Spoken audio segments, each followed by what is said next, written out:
we are going to be making one of my favorite childhood soups, and that is split pea soup. So when I was a kid, my mom used to always make split pea soup in the wintertime, and I really just loved the consistency that you get from the peas soaking in the water and all of the flavors melding together, and then you have the chopped carrots and the potatoes to give it this nice chunky texture, and oh my gosh, I would just beg my mom to make me this soup all the time. Now, my mom obviously made this with ham, which is kind of how that's traditionally made, and she would use like a beef broth, but today we are going to be making it totally vegan, all whole foods, plant-based, and it's super easy to make. So let's get started. The first thing that we're gonna do today is chop up half of an onion.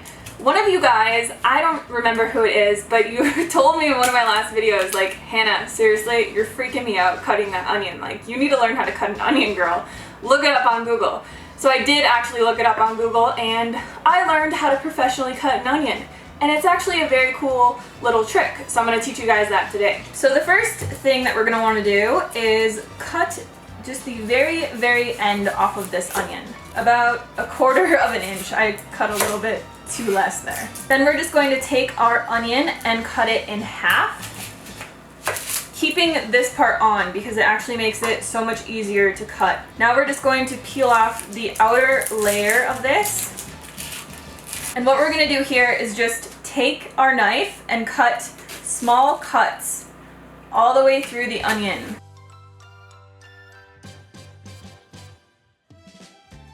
So as you can see, now we just have a bunch of different cuts within our onion, and now all we're going to do is cut it this way.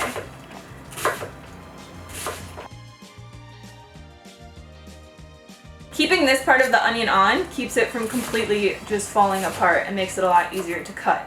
And then at the end we can just compost this. So that's how you professionally cut an onion, guys. I didn't know that, but thank you to whoever told me to Google that, because honestly it's life-changing. So what we're gonna do is just start sauteing this in just a little bit of water, so about 2 tablespoons of water. And typically for this recipe I would use fresh garlic, but I don't have any today, so I'm just going to be adding some Better Than bouillon. If you want to make this SOS free though, you can totally leave this out, and it'll still have a really nice flavor. The next thing that we need for this recipe is potatoes. I did wash these potatoes before. They're just really dirty looking ones, but they are organic, so I guess we're just going to get a little bit more B12 from the dirt or whatever's on these, but they are completely washed. So we're just going to chop these into cubes.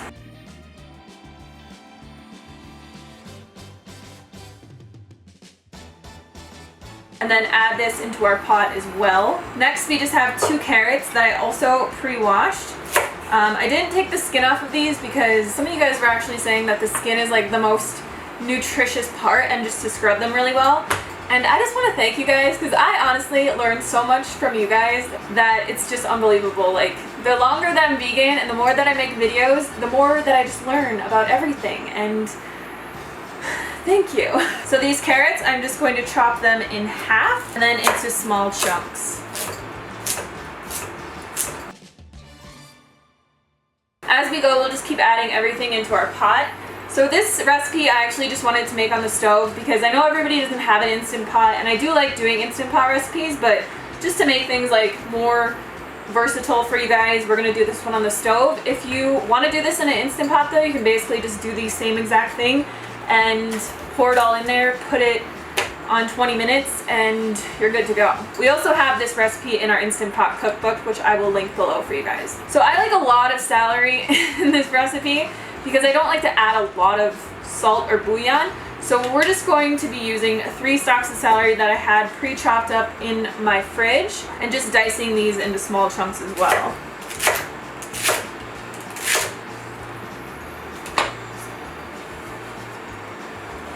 Next, I'm just going to add in half a tablespoon of Better Than bouillon. You could also just use a vegetable broth as well, but this stuff is just really easy to keep around in the fridge.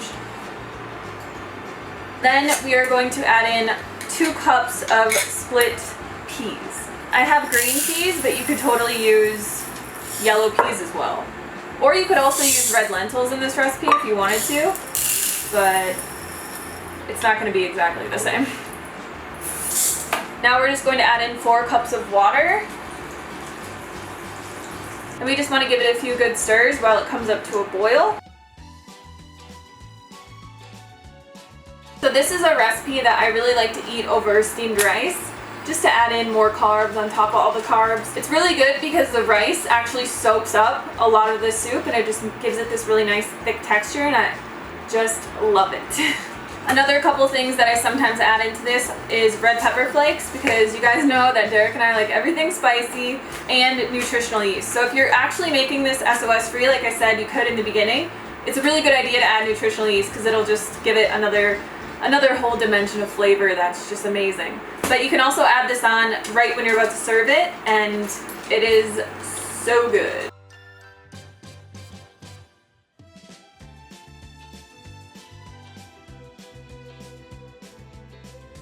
So now that our soup is boiling, we're just going to lower the heat to low and put a cover on it, and we're going to cook this for 30 minutes.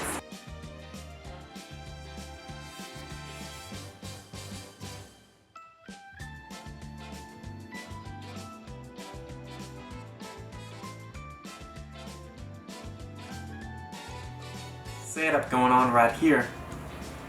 That wasn't recorded.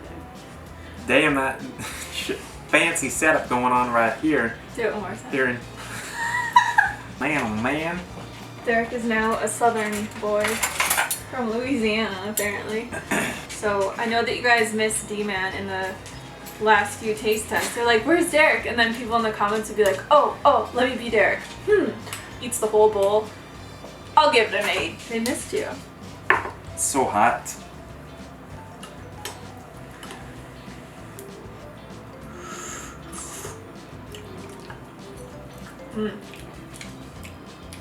It's hot.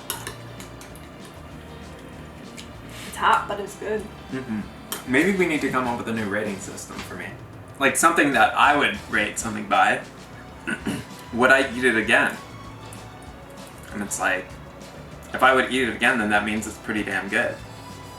If I wouldn't eat it again, then it's like, I would definitely eat it again. Well, good, because it's the only food we have in the house for the next It's the only food that we have. That's fun. Potatoes in there. It's just very, like, a very savory, good, hearty winter soup. It's like thick, and then you got the potatoes, and the carrots, and the celery. 10 out of 10. I would definitely eat it again. Thank you guys so much for watching, and we'll see you on the next video. Peace.